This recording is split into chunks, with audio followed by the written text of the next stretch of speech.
materialist people are easy to control. Mm. Yeah.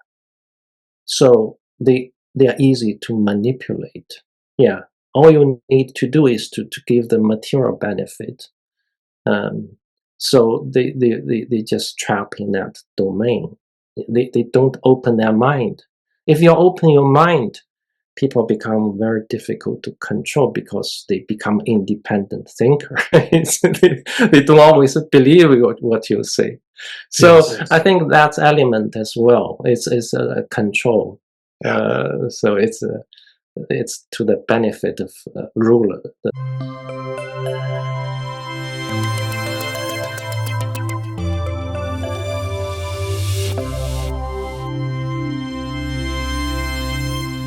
Hi, everybody. In this episode, we'll get into the weeds pretty quickly, I'm afraid. We will talk about the famed simulation hypothesis, the idea that the universe is a simulation. And we'll talk about something called metacomputing as a new way of understanding reality. It sounds technical and material, but at its essence, it's actually very spiritual, or spiritual as well, you might say. And also, at the same time, today's conversation is ultimately about the reality that you and I live in every second of our lives. So, in a sense, there is no more mundane topic than this one, the nature of reality. I'd like you all to meet Simon Duan. Welcome to the show, Simon. Thank you for having me, Anders. My pleasure. So I'll try to explain to the audience here who you are and what you're up to and what you've been doing. So you can say if I get it right or not. Yeah. Okay. As you have described it yourself, you are a scientist turned consciousness researcher, and you have developed a theory known as Platonic computation that unifies consciousness, mind, and matter. You came from China to the UK in the 1980s to study, after receiving a PhD in materials science from Cambridge University. You worked for many years in research and development and technology commercialization in both the UK and in China. But you also have a long-standing interest in paranormal research and are a past vice president of the Chinese Parapsychology Association. You're a founder and CEO of Metacomputing Labs based in the UK, and you also have an adjunct faculty at Sophia University in the United States. Was that about right? Yeah, that's correct. Yeah, good introduction. Thank you.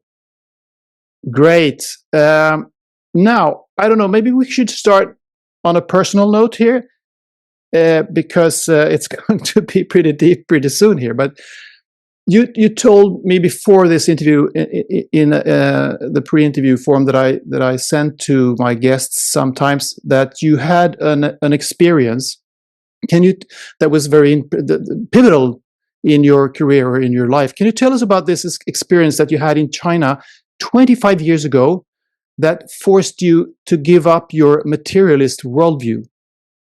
Yes. Yeah. As you introduced, I came to the UK in 1980s as a student. I have always been educated as a materialist. Yeah, I had my first and second degree in China, and the education in China is always materialistic education. And I did my PhD in Cambridge. After that, I worked as a research scientist doing research and development. I have always been a materialist scientist until 25 years ago. I was traveling in China on business, and my wisdom tooth start to play out, becomes very painful. And I went to see a conventional dentist. I was advised I actually need an operation, and I need general anesthetic because it's quite complicated case. And then I talked to a friend. He said, "Oh, why don't you go to see this dentist? He's doing a fantastic job." So out of curiosity, I just went to this dentist, and in his dentistry practice, the wall is full of photos with celebrities and officials, and even the member of Communist Party Politburo went to there to have their tooth taken out. So this was very encouraging to me. I said, "Oh yeah, go ahead." What he did was very striking. He not striking, but he effortlessly took my wisdom tooth out with a tweezers. Yeah, and no anesthetics. no anesthetics, no blood clotting injection either. And there's a bit discomfort, but not much. And then we went lunch together. During lunch, I asked him, well, "What the hell did you do to me? What actually happened?" And he said, "Well, I have a incantation." Yeah, incantation is like a spell, like a mantra. And he said, "This was passed down from my master as a lineage. I use this incantation to lose patients' tooth, so I can take it out effortlessly." Yeah, this was really sort of striking to me, because as a scientist, I have always been studying materialist phenomena in a controlled, in a lab situation. I develop new materials, develop new process of making materials. It's always material as my focus, my investigation. But this one is different. Yeah, uh, I just couldn't explain how this could happen. Yeah, and this opened up my curiosity into non-material phenomena. Yeah, which involves mind. Yeah. So was that when you started became interested in paranormal phenomena, parapsychology? That's right. Yeah. So this triggered my interest into looking into parapsychology, paranormal phenomena, and I got involved in Chinese psychic research circle, and so I've seen so many different phenomena. Since you get into the circle, you come across all sorts of stuff. Yeah. So I spend almost all my off-duty time in investigate paranormal, visiting those weird people and see what phenomena I can observe. It's just mind opening and eye opening. Yeah, There's so fantastic. many things which demonstrate the power of mind. Yeah. And this doctor, this dentist, he was practicing what is called qigong, as far as I understand. Yes. Yeah, he classified himself as a qigong master as well.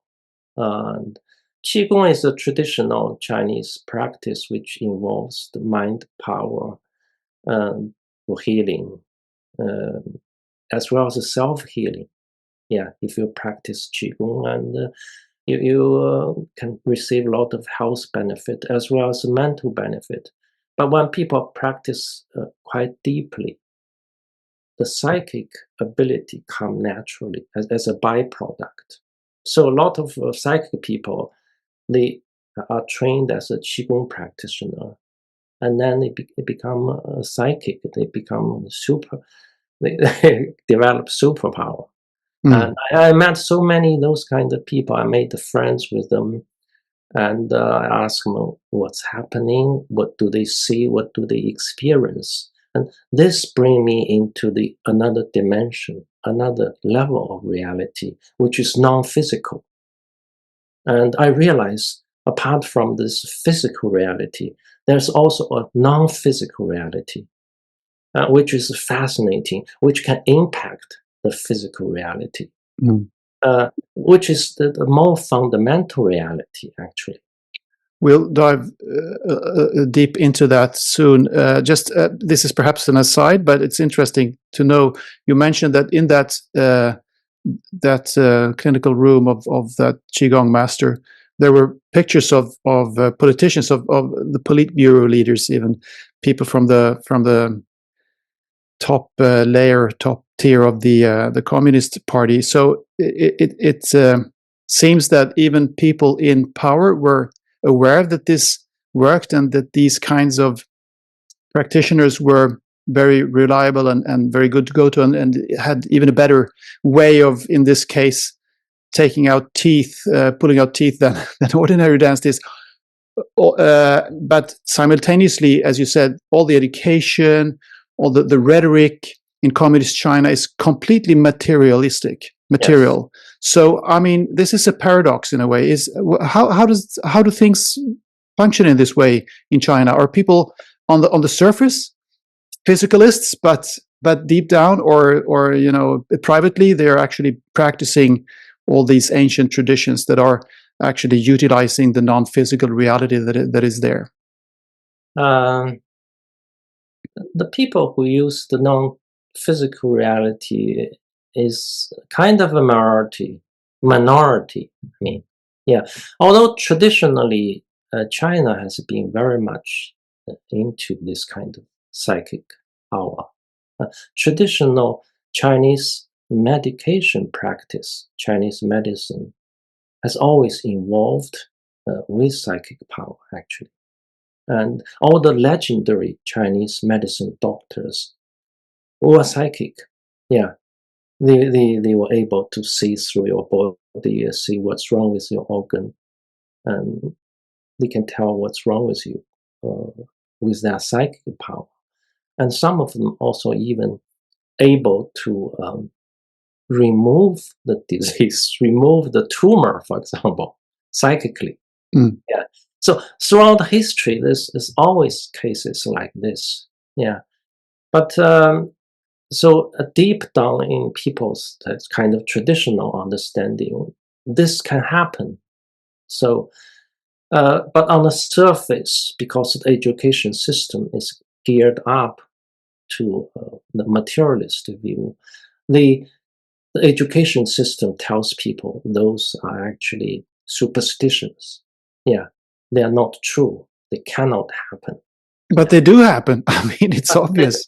They do happen. I think some leadership, they realize this is actually resources, but they don't really want mass to get to know this. Actually, this is interesting. Maybe it's possible to extrapolate that to the Western world as well, because sometimes I suspect that people in power, they know that these things are real, but they don't want to the population to know about it, because then you can empower yourself, if you see what I mean. It sounds a little bit like a conspiracy, but anyway.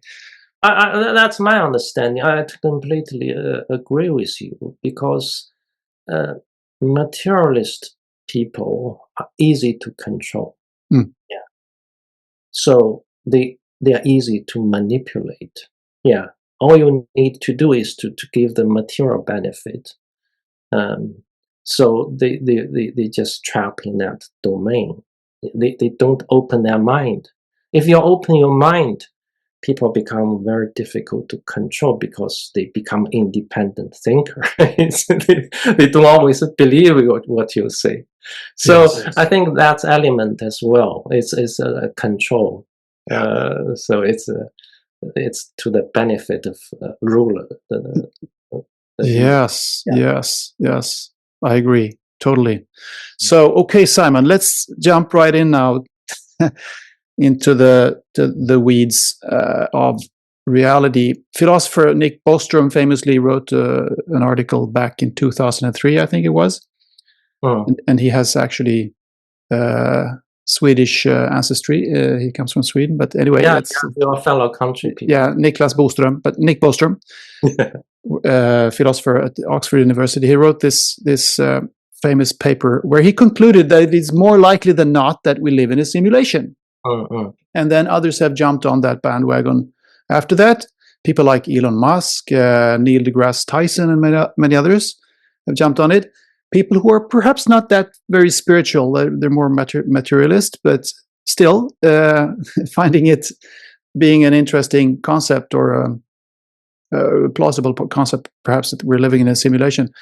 But as far as I can understand, versions of this idea have been put forth by thinkers all through history, and most prominently, of course, by Plato, whom I think we will talk more about.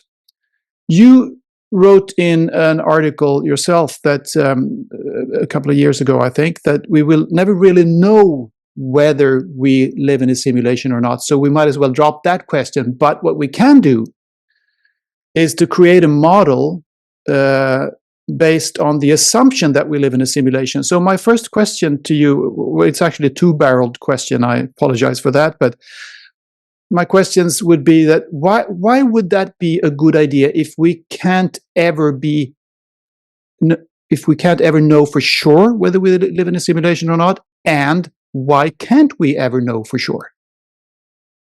We have to go back to Kant. So to answer your second question first, yeah, I think Kant is quite insightful, and he taught us that everything we see is not the true reality. It's kind of distorted reality, yeah? And it's like wearing a tinted glass, yeah? You can't see the true color of the object. So our mind, our sort of cognition system always have distortions. So we cannot actually access the reality. The thing is in itself, in his words. Yeah. So I think this is actually quite true. Yeah. Because the essence, the true nature of reality is not knowable through our senses, through even our mental understanding. Therefore, all we can do is actually guess. Yeah. Guess what the reality is. Yeah. In science, we give this guess a kind of better name, yeah, more formal name. We call it modeling, yeah. So we based on metaphors to make model reality, yeah. But the model isn't the reality, yeah.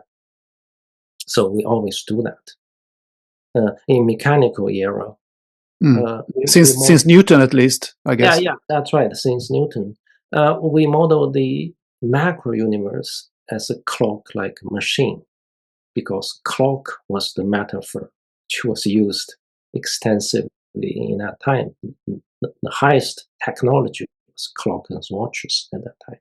So clock and watches are very familiar to us.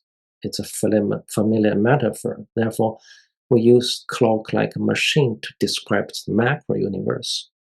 When the human society was electrified, we had a new concept called electricity. And electricity, the concept of electricity becomes familiar concepts. Then we use it to model the micro reality. Yeah, you have the atomic model in which the nuclei is positively charged, the electron is negatively charged. So therefore, we use the electric charges, which compel and dispel between the polarity. We use that concept to model the micro universe. Yeah. Nowadays, we enter into an information age, digital age. We have new metaphors like computer, like information processing, like a big data, like virtual reality, artificial intelligence. All those concepts give us new metaphors. Therefore, not surprisingly, some thinkers started to actually try to model the reality using those kind of metaphors. Yeah, you mentioned Nick Bostrom, but he wasn't really the first one. The simulation hypothesis can be traced back to Konrad Rossi, a German computer scientist, and pioneer in computing. And he actually developed the first programmer for computer in 1940s. And in 1969, he proposed the idea that the entire universe might be computed on a computer. So that was in 1969. Mm-hmm. Nothing Okay. happens for a period of time until 1990s. Another famous physicist, John Wheeler, he proposed a now very famous phrase. It's called "it from bit." Yeah, everything physical has information as a fundamental. It from bit. Yeah, so those are really sort of pioneers in exploring this. Nick, as you mentioned, 2003. He's argued this from from philosophical point of view, and he argued that this universe may be an ancestor simulation, meaning that our future offsprings with advanced technology actually simulate their ancestors in the computer.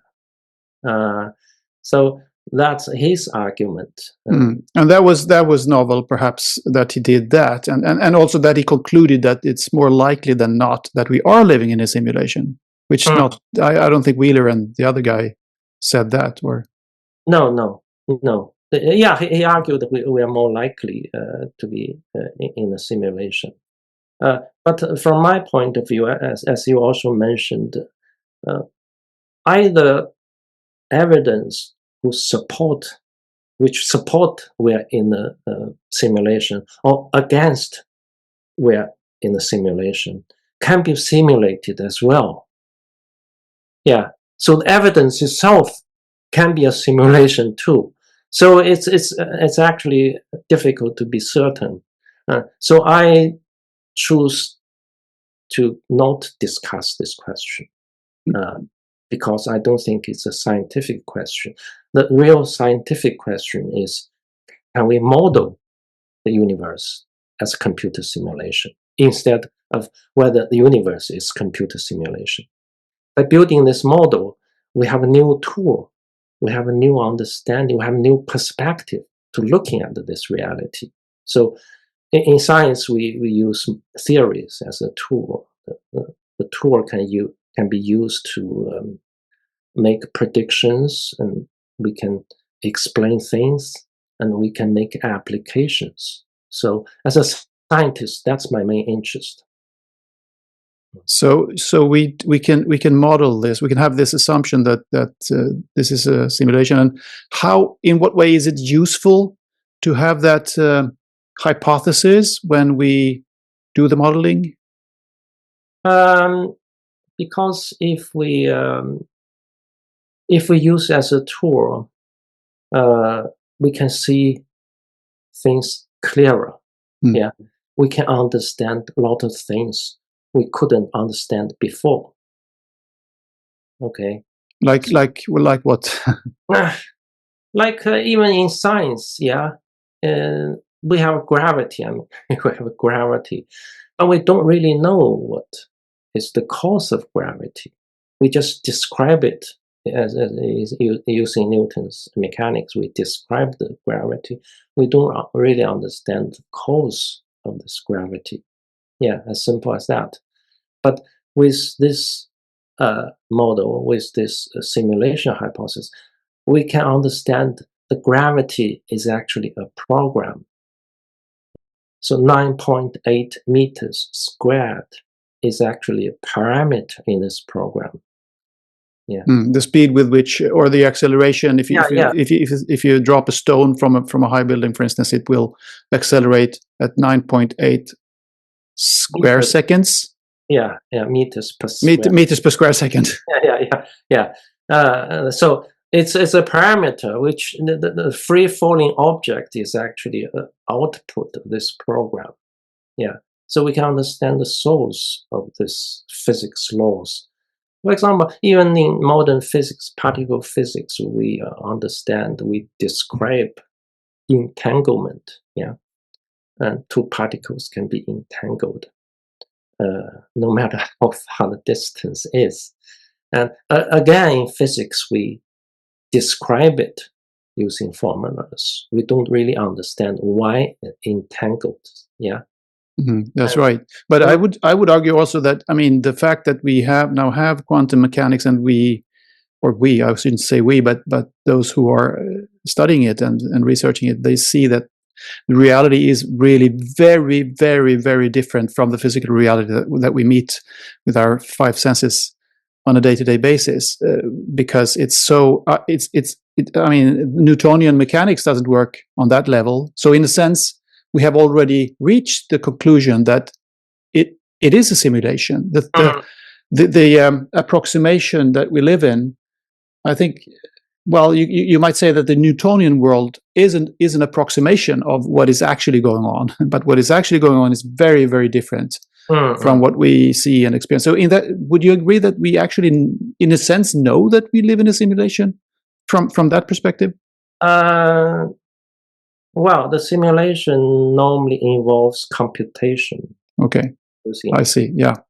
Whereas quantum mechanics, they use formulas, they use mathematics as a description. So, yeah, it is kind of simulation, but in quantum mechanics, it's not exactly computation. So, simulation in the broad sense can include modeling. Yeah.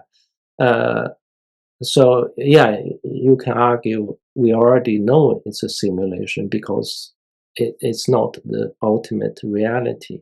That's a better way of phrasing it, because we spoke before about an essay I wrote a couple of years ago where I asked the question: are we living in an approximation? Because that's more perhaps the thing that what we experience is approximately what's going on, but it's not exactly what's going on, because as you say, the ultimate reality looks very, very different, and we haven't come down to the very base of that still, but we know quite a bit in quantum mechanics.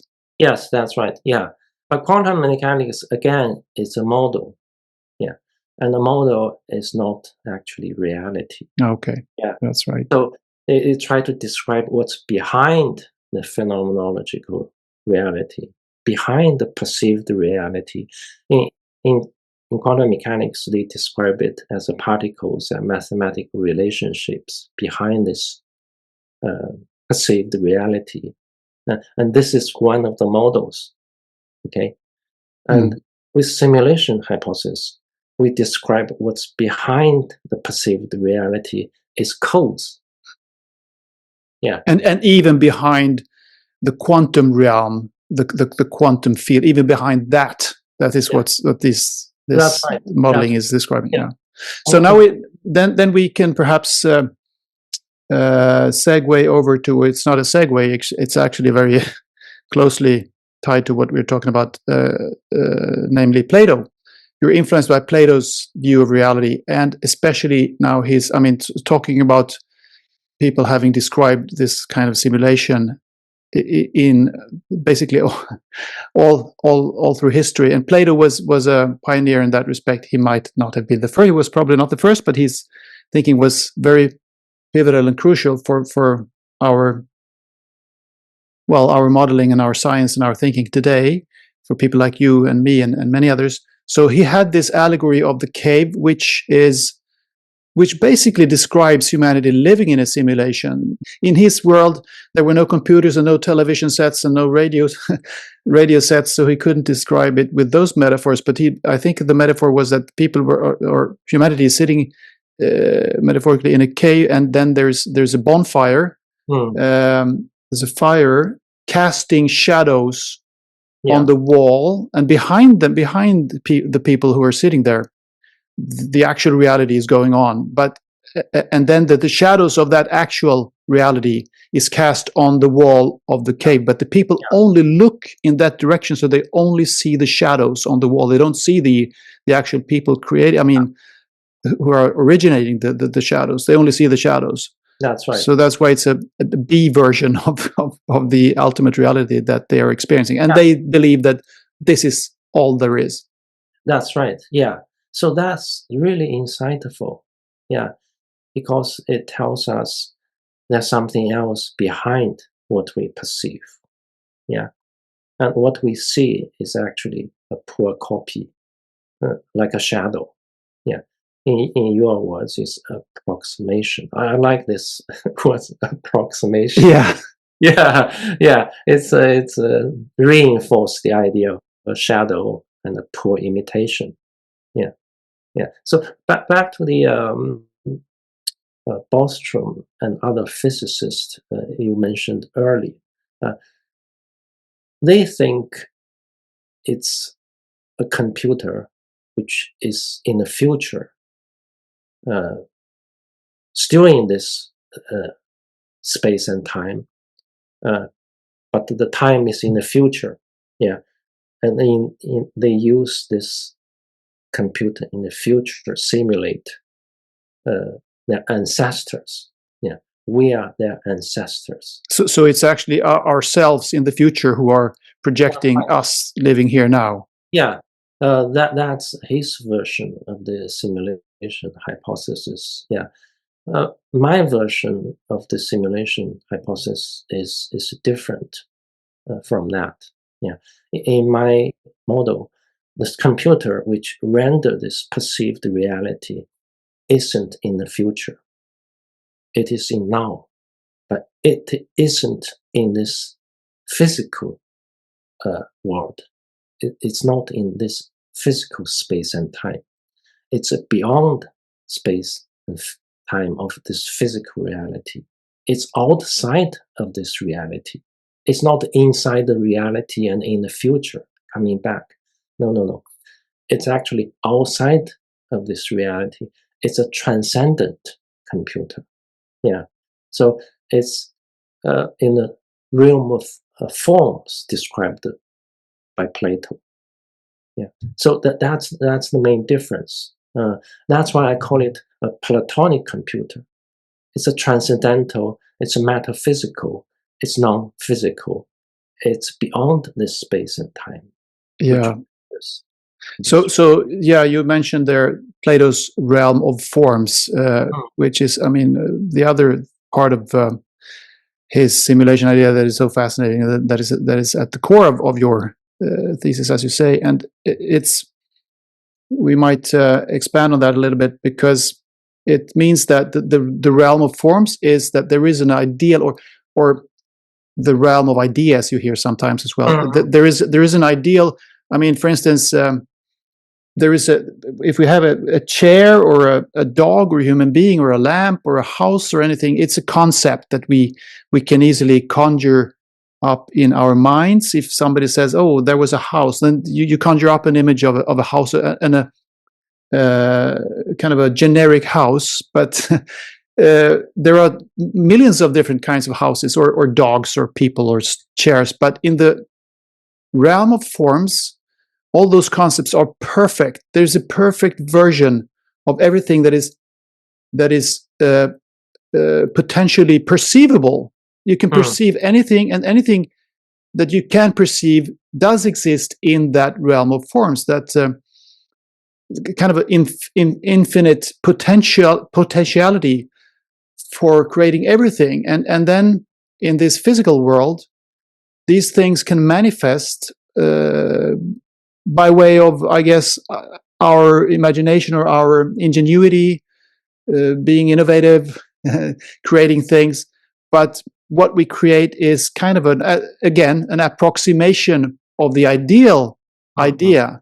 But we can all actually experience that, because we have, when we do things in life, or when we have dreams, or when we want to go places or do certain things or achieve certain things, we have an idea in our minds what it's going to be, and then it happens, but it doesn't really happen exactly the way we have thought it would happen. It might happen in a very good way, but it's different, and it's not exactly like the ideal idea that we have in our minds. Is that the way you would describe it as well?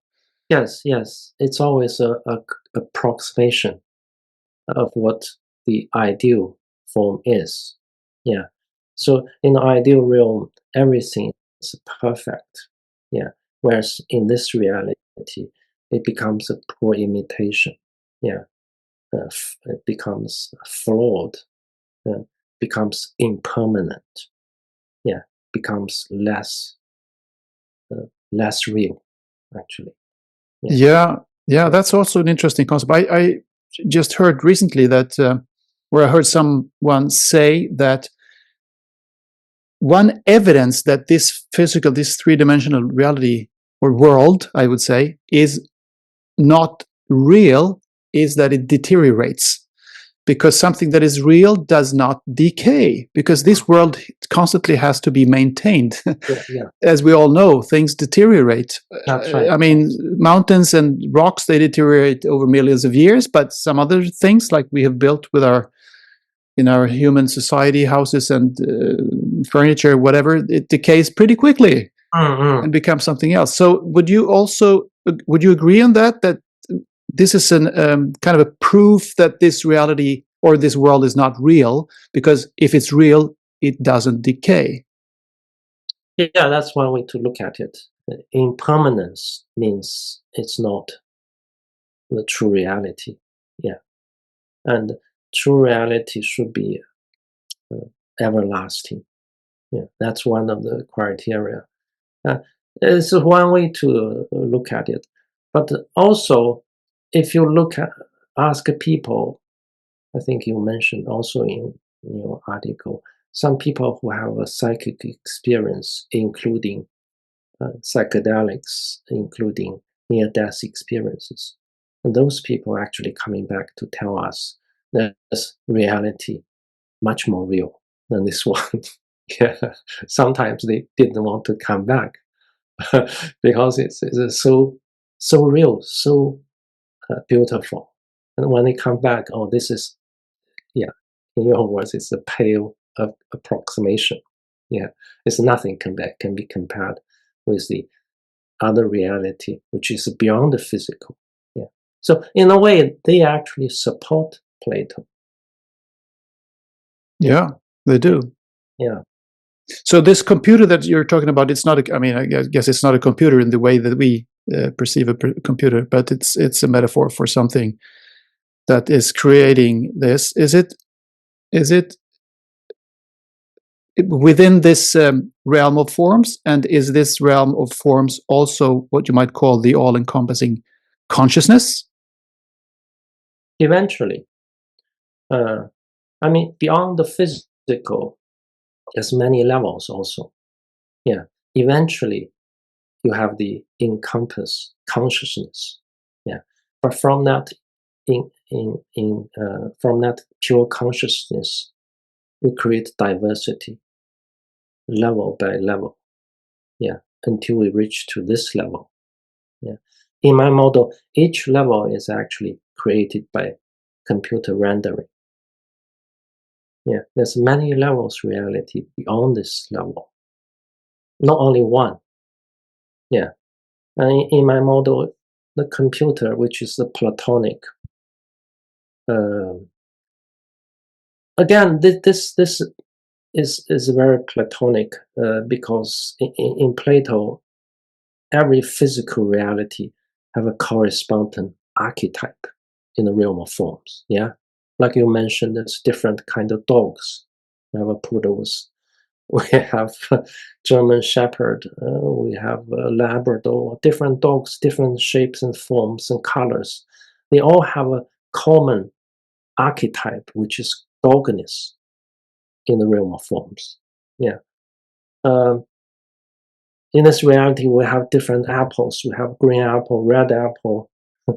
We have a sour apple, sweet apple. All those apples also have an archetype called uh, appleness. In this reality, we now have a computer with which is made of silicon, and correspondingly, there ought to be a non-physical archetype computer in the realm of forms. Yeah, that's why I speculate, postulate that there is another computer which is non-physical, which is transcendental, which is perfect, all-powerful computer in the realm of forms. And it is this computer in the realm of forms renders this physical reality. Yeah. So, but this computer actually can operate at a different clock speed. You know, in computation, we have to have a clock to update the output, to refresh the screen, for example. You have to have a clock. And this clock can operate at different clock speed. Yeah. And different clock speed correspond to different refresh rate, and therefore correspond to different vibration frequency. So by operating this computer at a different clock speed, you create many different level of reality, and each reality vibrate at different vibration speed. It's like in this physical space, we have different radio or TV stations. Yeah, each TV station broadcasts at a different frequency. If we tune in at different frequency, we can perceive, we can watch different programs from different TV stations. Similarly, in this reality beyond the physical, there are also many TV stations, many level of reality vibrating at different vibration frequency. If you happen to tune in one of them, you can perceive different reality than this one. They are all more real than this one. Yeah, the higher that you go, the more real it is. Yeah, because yeah, what is reality? What is real is also relative. Yeah, for example, we are actually building another level of reality. We call it virtual reality. Yeah, now people call it metaverse. Basically, it's a virtual reality which is created by our physical computer uh, as another level of reality below us. Yeah, that's a very good point, actually. Yeah, continue, please. So the virtual reality compared to this physical reality is less real. Yeah. Also, this physical reality is less real compared with another level above us. So you have a level of reality which are relatively more real, and until we reach to the very end, which is what you mentioned as consciousness, which is all powerful, all knowing. Yeah. Yeah. All loving. It's a very good point, because, as you say, in this day and age, we have these computers and we have these computer games and video games, and we have metaverse, virtual reality. So people can begin to understand the concept of this physical reality, perhaps not being the ultimate reality, which has been very difficult for people to wrap their heads around in earlier ages. But in this, as you say, this is a very good point to make when you discuss this with people. You can, but look at this, because people are very deeply immersed in their video games, and as long as they're playing them, look at our kids today. When they do this, they are so immersed in this, so it feels basically real to them when they're doing it, and then they understand that when it's finished, and they take off their goggles and they know that they're back in reality, or quote unquote reality. So it's a very good analogy. So if you have that insight, you might perhaps, do you use this analogy a lot when you try to explain to people what you're modeling? Yes, yeah, because in this model, the virtual reality rendered by a physical computer is a approximation of what the non-physical, the Platonic computer renders the physical reality. So there's a parallel, yeah. So by manipulating the physical computer that renders the virtual reality, we can simulate, we can understand how the Platonic computer renders this physical reality. Yeah. So in a way, it becomes experiment.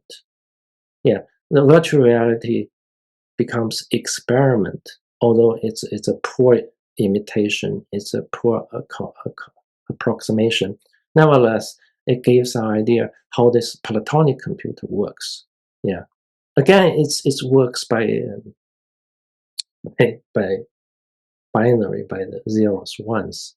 The difference is that the zeros ones in this physical reality is realized by the switch, made of semiconductor, made by silicon. Yeah, it's a physical switch, on-off switch, which represents zeros ones. Whereas in Platonic computer, the switch, the binary operation is made by consciousness. It's not physical. Therefore, it's more powerful. It hasn't got limitation for physicality. Yeah, in physical reality, we have all sorts of limitations, like the silicon can get hot. Yeah, if you pass current, you have to cool it, and also there's a limitation on how thin you can make.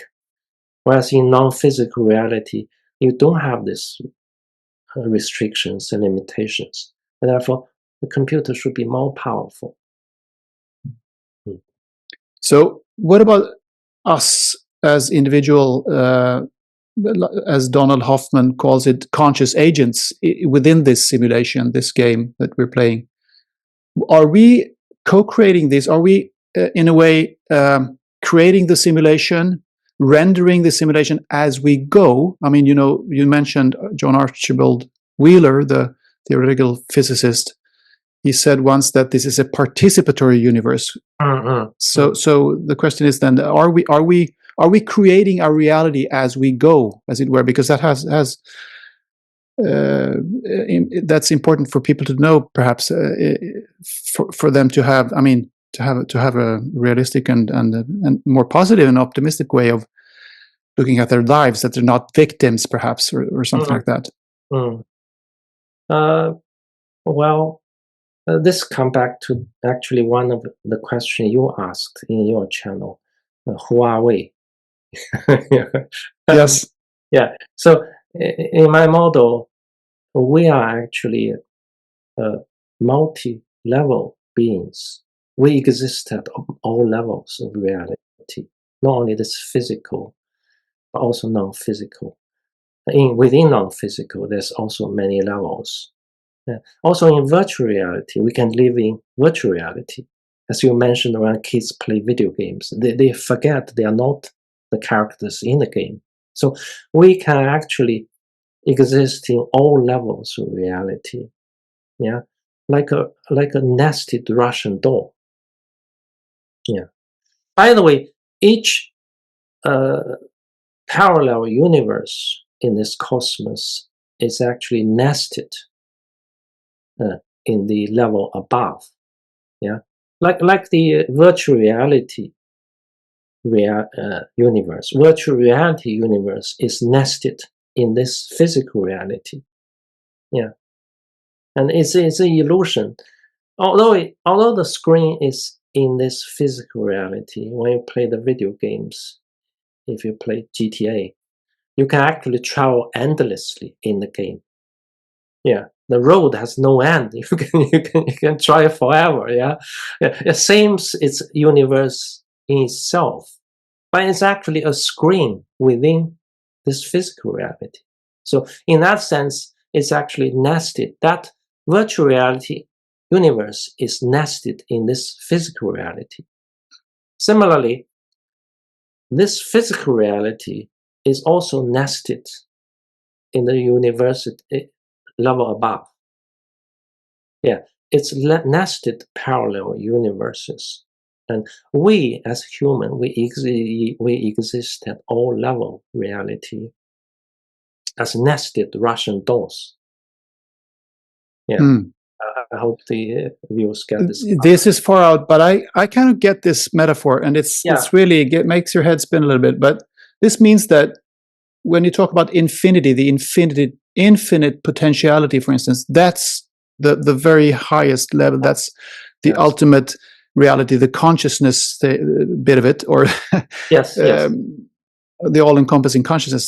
That's the infinity part. But I want to talk a little bit about something that is really cool that you wrote about in an article here, Zeno's paradox. So it's not you that came up with it, but it's an interesting concept, which is actually, when you look at it, and the fact that we get out of Zeno's paradox in this reality is proof that this universe is not infinite; it's finite, and there must be a smallest unit of physical space. There must be one smallest unit of physical space. So can you explain what Zeno's paradox is, and why you come to the conclusion that this is proof that this universe is finite? It has an end. Zeno paradox arises being a paradox arises with the pre-assumption, which the space and time is continuous. Yeah, and if it's continuous, it can be divided infinitely. Yeah, if it's continuous space and continuous time. Therefore, this gave rise to the paradox, which means that if the space can be divided infinitely, then a slower moving object can always be ahead of a fast moving object. Yeah, Zeno used the tortoise and the hare as example. Yeah, because if the space can be divided infinitely, there's always space to be divided. And so there's always half the distance, and then there's a quarter of the distance, and then there's an eighth of the distance, and then there's a 1/16th of the distance, and you can divide it forever. There's no end for the division if it's continuous. Yeah, and that means the hare can never catch the tortoise. However, if the space is made of pixel instead of continuous, therefore the pixel refreshes. Yeah, the moving object is actually a refreshment of the pixels. Yeah, basically, in the computation model, the image which moves is realized by refreshing the pixels, and therefore refreshing the pixel jumps instead of moving continuously. I use this paradox to support the argument.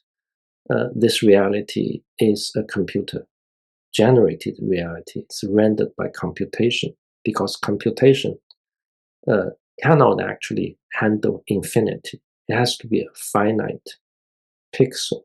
Yeah, the display has to be made of pixel. So that's my argument. Can I come back to the question you raised earlier, which I didn't actually answer? Sure. I was trying to answer your question about are we sort of participatory or not?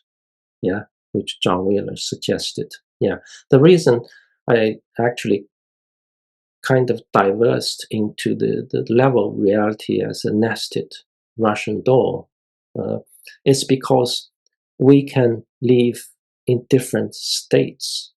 We can live as an avatar, which can behave like controlled by the player. Yeah. Or we can live as NPC, non-playable character. Yeah. So there's two ways we can live our life. Yeah. We can choose to live as a NPC, which means non-playable character. Yeah. In non-playable character, you don't really have a player controlling it. The avatar is controlled by the program. Yeah, you pre-program the avatar so it can behave according to the program, and program determines what he's going to do next according to the situation. Yeah, and the program can tell the avatar if you encounter a prize, you should catch it. Yeah. If you encounter a danger, you should avoid it. So it's a programmed thing. So human can actually live a life of NPC, which means they just react to situation. They don't actually have a player to control it. Yeah. And actually, if you look at ourselves, I think most human, most times actually, are unconscious. Yeah. If you live in an unconscious state, you are actually NPC. Yeah. You don't really participate with the creation of the universe. You just react to the situation. Yeah. If people sort of attack us, we attack back, which is already programmed in us. Yeah. We just voluntarily, we just naturally want to sort of attack back. This kind of behavior can be achieved by NPC. They don't need human. Whereas if the person is more conscious, the player, which is at another level, become active. Yeah. When the player become more active, they become participative. They can co-create next steps instead of according to the program. Yeah. So more conscious being means that that nested Russian doll has another level awakened, another level become active. Yeah. That level of that being can play the avatar instead of letting the avatar react to according to program. They actually can reprogram the situation, reprogram what's going to happen. So they are in more control. And in that sense, they become truly participative. So we can be NPC, we can be non-playable characters or participating characters, or maybe it's playable, that's the acronym there.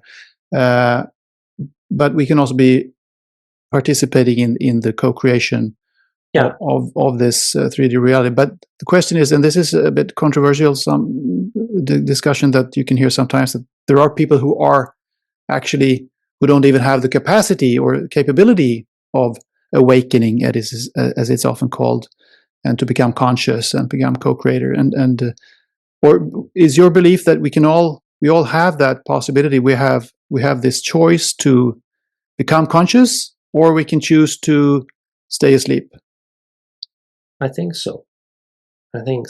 Before we come to this reality, we actually choose what role we're going to play before coming to this reality. Yeah. Everything coming from the above, yeah. Eventually, as you using your vocabulary, is all-encompass consciousness, which has no content actually. Yeah. In my model, I define this consciousness as a power to conceive, to perceive, and to be self-aware. So it's a power, it's a pure potentiality which has no content. When we sort of using this power to create a polarity, we create zeros, ones. Yeah, with zeros, ones, we can build a computer. Yeah, because computer is made of switch, which is two states on and off, zeros, ones. We can use this polarity to build a database. We can also use this polarity to build the program pack. Yeah, the program in machine language is also made of zeros, ones. So from this pure consciousness, we have polarity. With the polarity, we can make computer, we can write program, we can build up a database, and then we can run this computer to render the reality at all levels of creation. Yeah, until we come to this level. Again, as I mentioned, we are creating another level, which is virtual reality. So all those are created by rendering of this computer.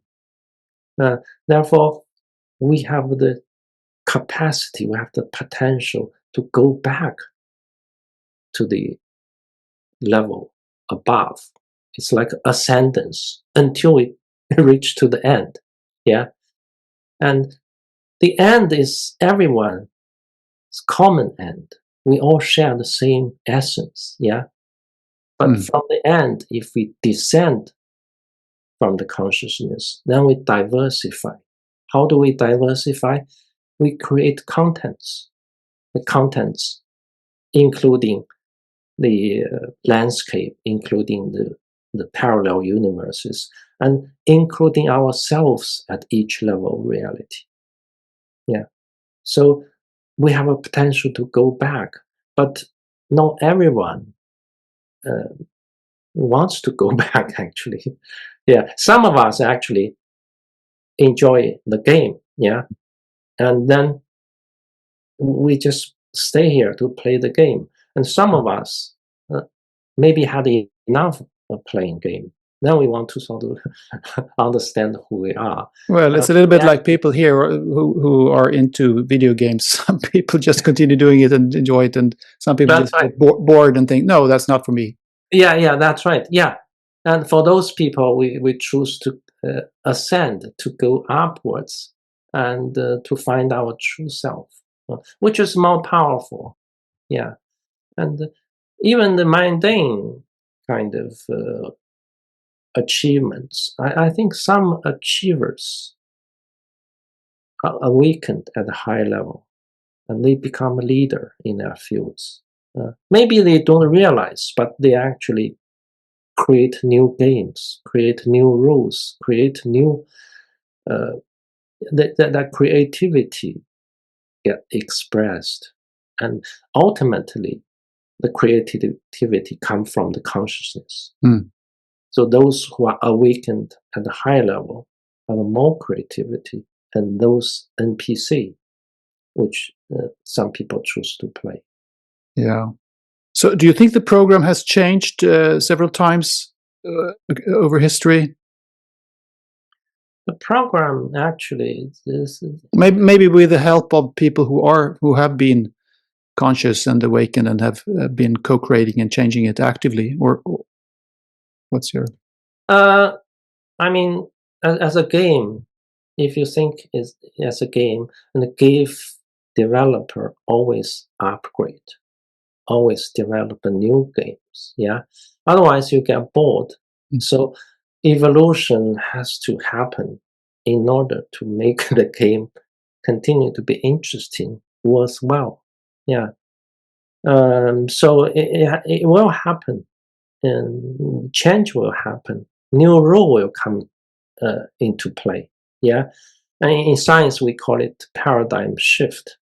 That paradigm shift is also a change of the game, change of the rule. Yeah. Change our perception. Our perception is part of the way we play the game, you see.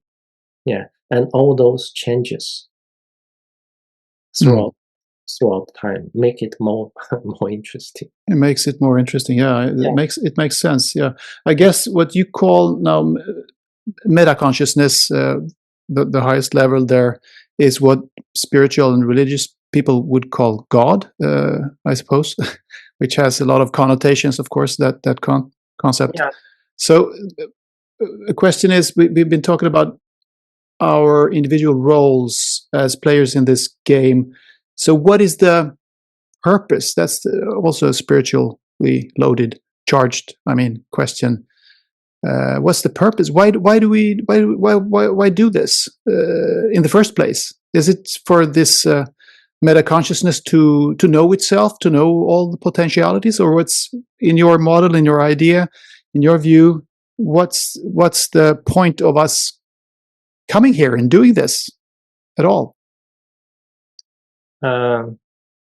You're right. I mean, different religion have a different name for this ultimate reality, which is all-encompass consciousness in your terminology. in my terminology, is a metaconsciousness.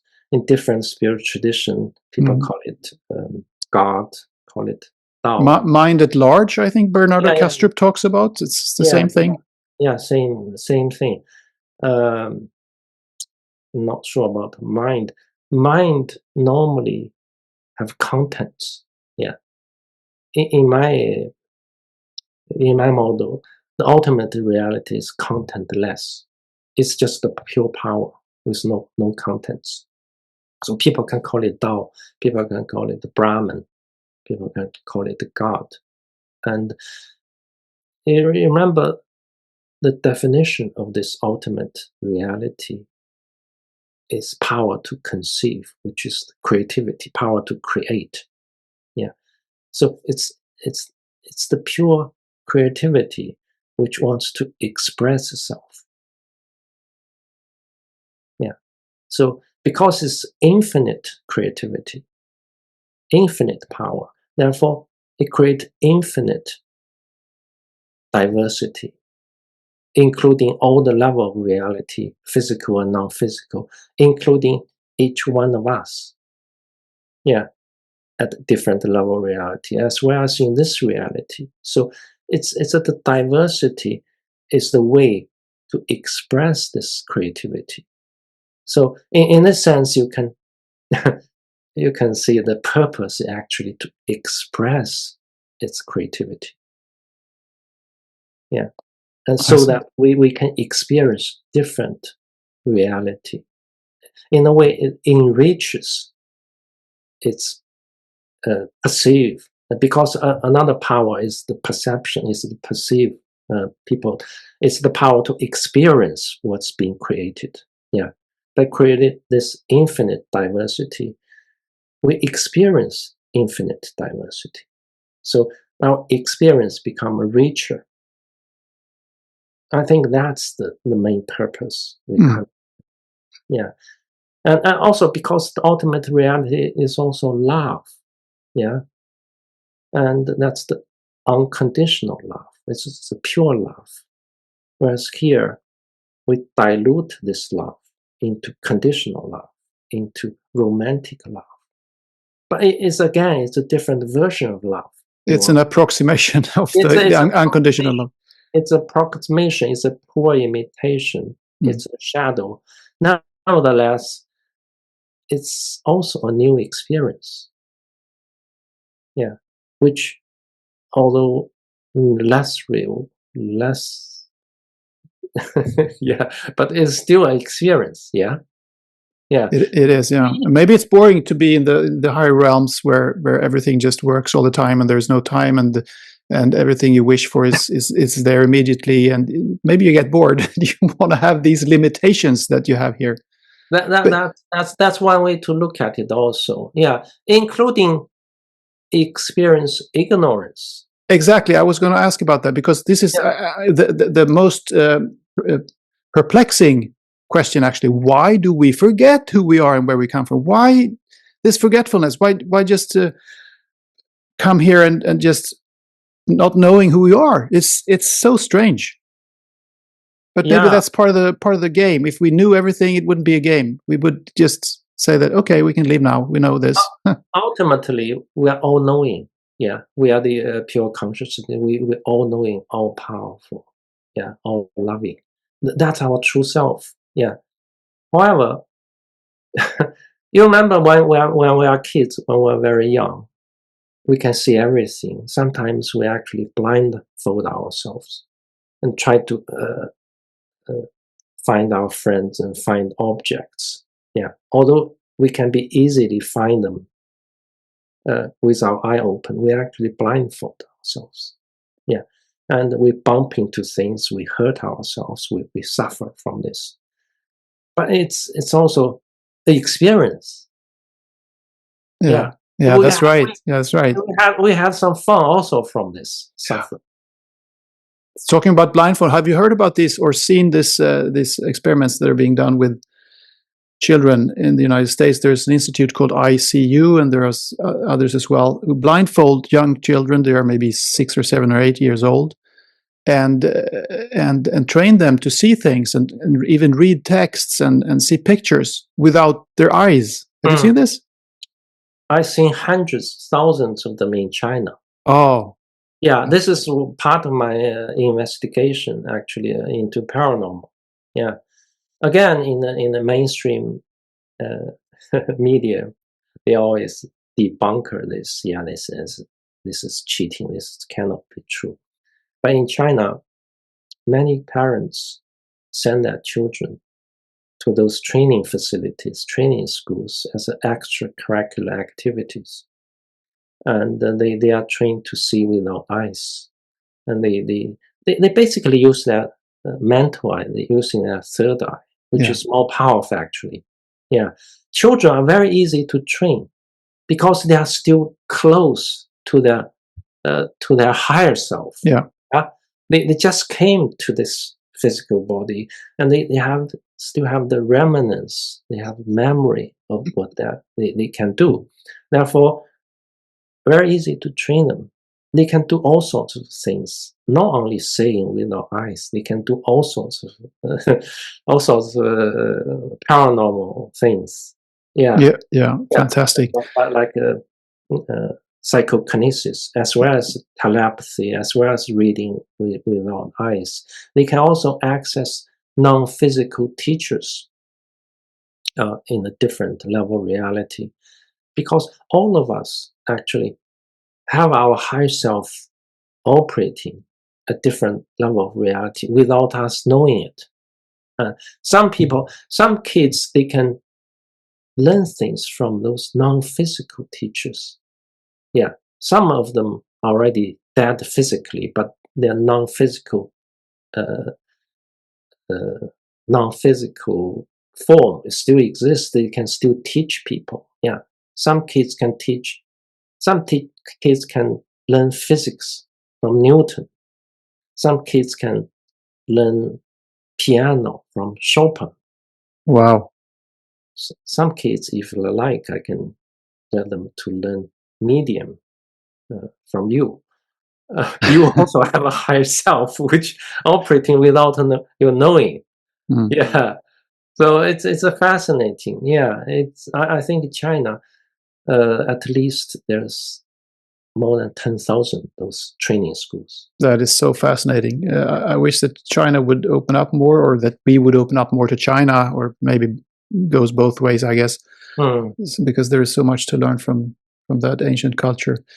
I just want to, before we continue a little bit here, to finish that Zeno's paradox thing, because we never actually came to the conclusion why this paradox is proof that this three-dimensional reality is finite. Namely, the fact that the hare actually does catch up with the turtle, and the fact that you reach a goal, if you shoot an arrow towards a wall, it actually eventually reaches the wall.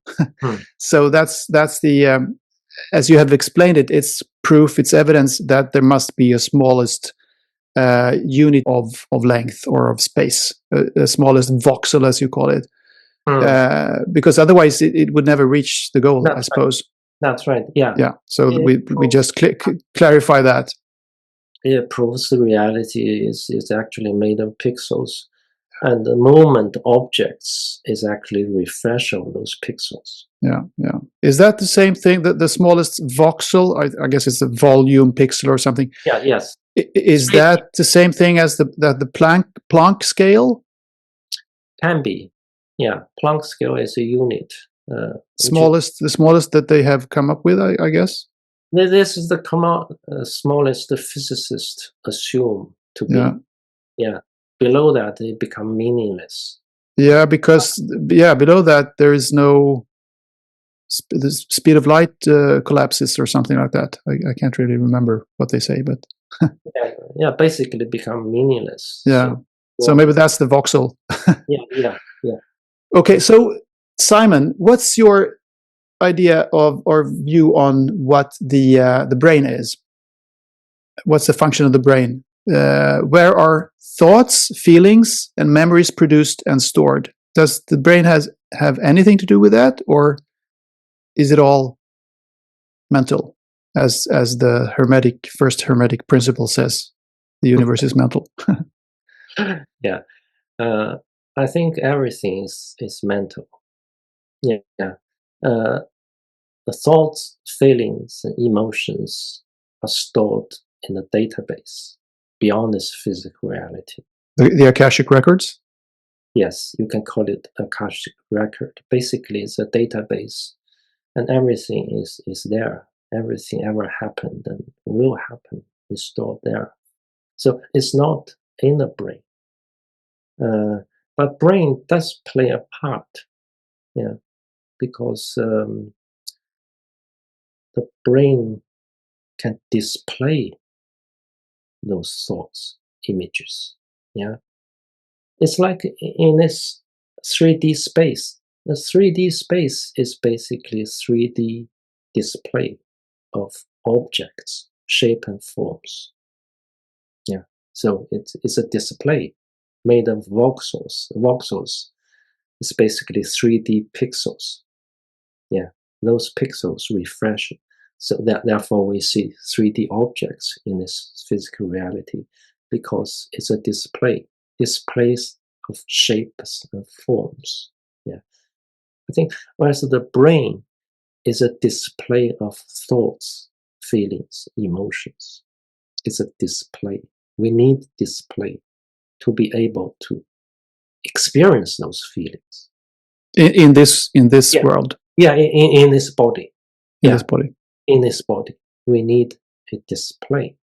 So it's not the generator of the feelings and emotions and thoughts. It's the display of the feelings and emotions and thoughts, whereas those generator of those contents are actually in the Platonic computers database. So it's the Platonic computation which generates all contents. Yeah, some contents are displayed in the space time as objects, shape and form. Some contents are displayed in the human brain as thoughts, feelings, emotions. Yeah. Therefore, if you destroy your brain, you damage your brain, you basically damage the display. And therefore, although the thoughts and feeling emotions are still there, you cannot display properly. It becomes distorted display. So therefore, you have a problem. Yeah, I think that's the function of the brain. Mm. That makes sense. Again, you have said somewhere that psychics can be likened to hackers. Can you explain what you mean by that? Yeah, I've been investigating paranormal psychic phenomena for 25 years. So one of the ways to make progress is actually to make friends with them.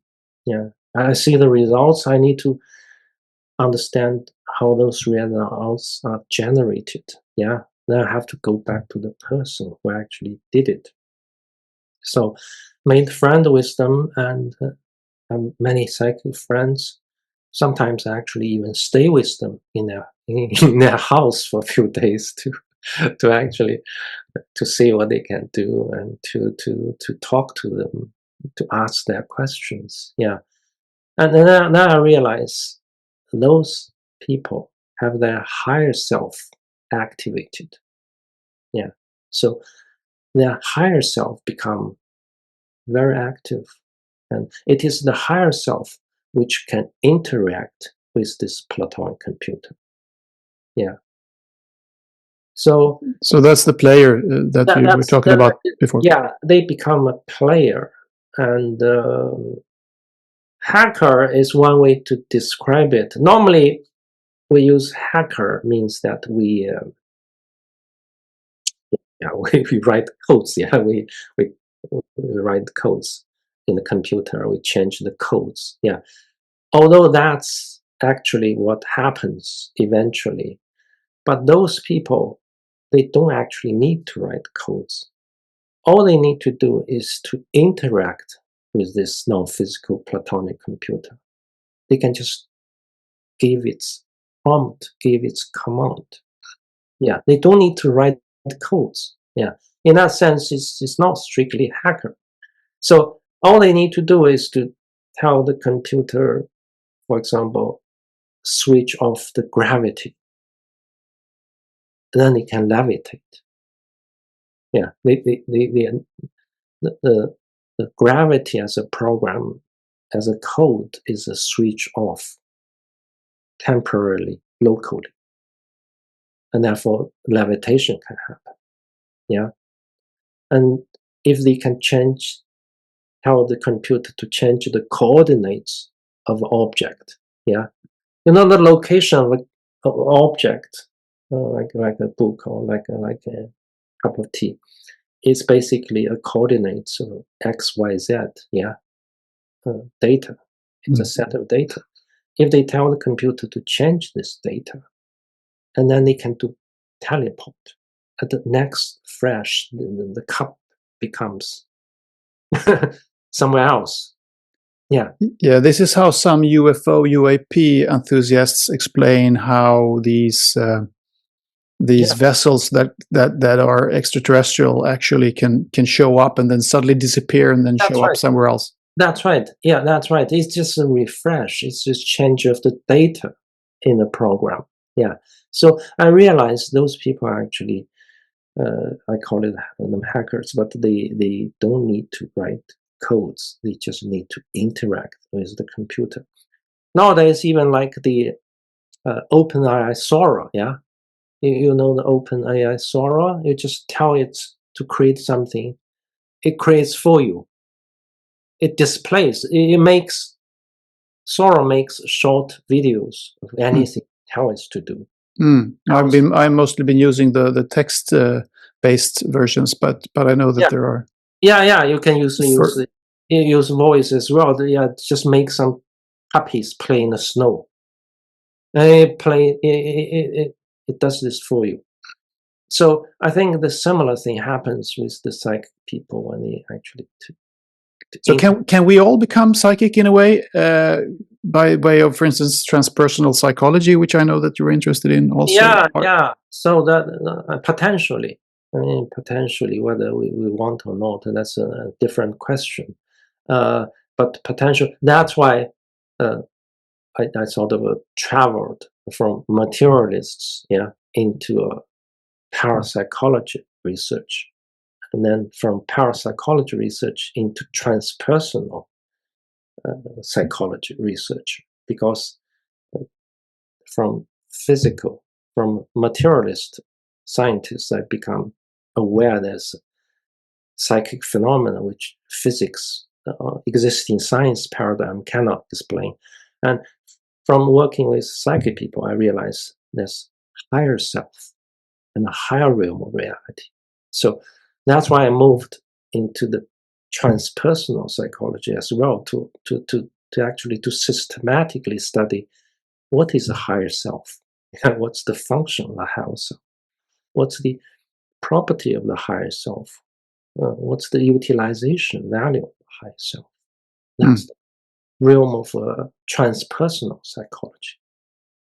Do you see a collective awakening happening? I mean, an awakening to the ultimate reality in this day and age? I mean, many would object that the world seems more, or humanity seems more selfish and polarized than ever. But do you perhaps see something else? I think I'm optimistic. I think the things will become. I mean, this reality, this universe, this physical reality, will force people to awaken.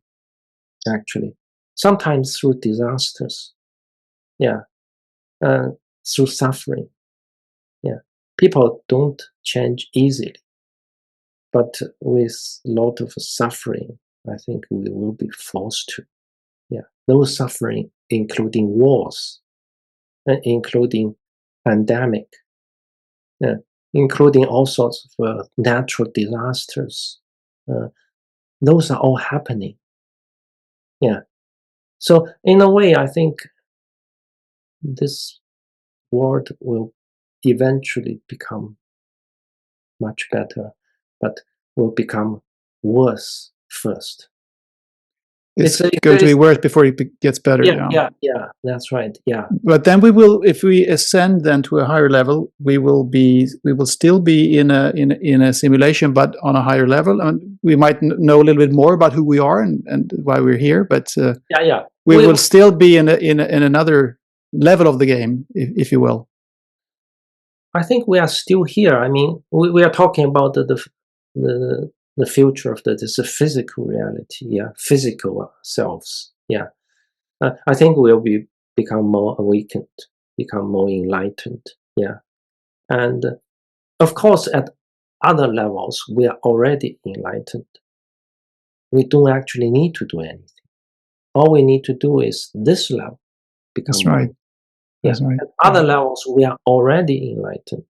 There's no work to be done there. Right. Okay. Simon Duan, this has been so interesting and fascinating. Where can people go to find out more about you and your work, metacomputics in the Platonic realm of forms, and other work that you do? I have a website called metaconsciousness.com. From there you can find my publications, my YouTube channels, my Twitter account. So if you're interested, we can communicate further in that different channels. And I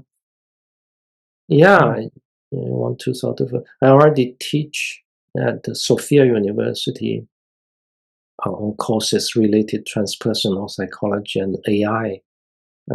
Technologies is also very interesting to me,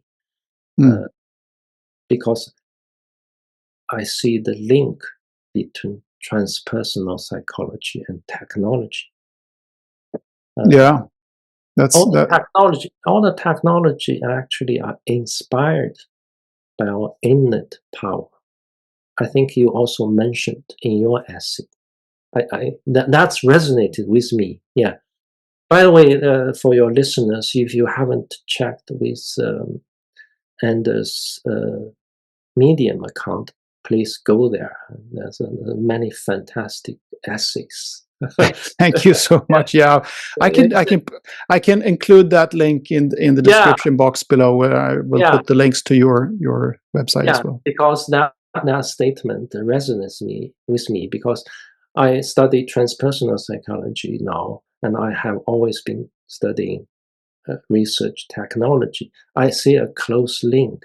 Technology is actually a material expression of our inner psychic power.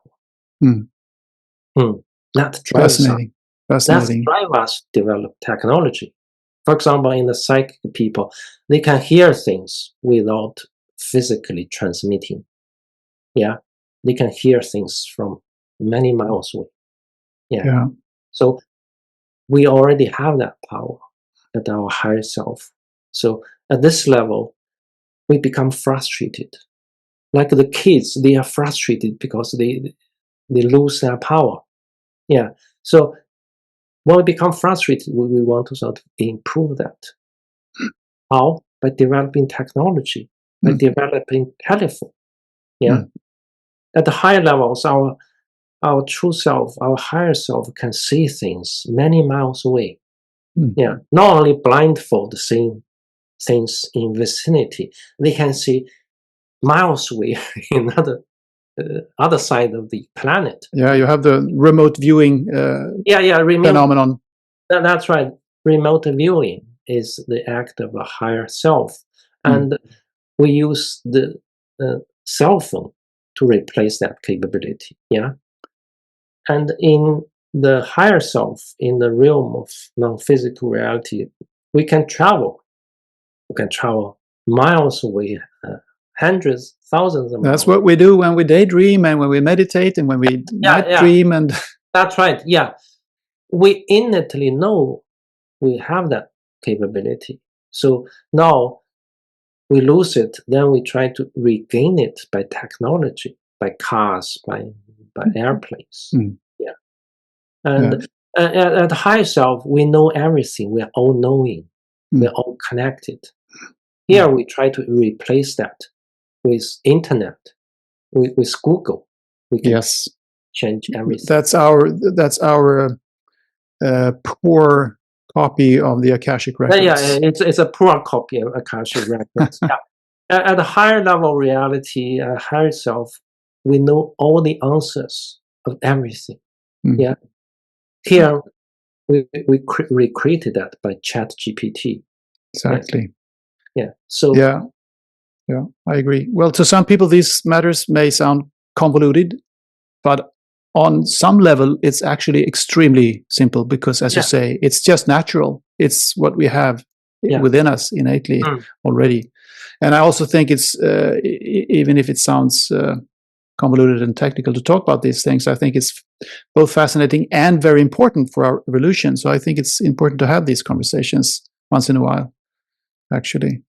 So thank you so much, Simon, for joining the channel, and good luck with your further exploration of the nature of reality. Thank you for having me.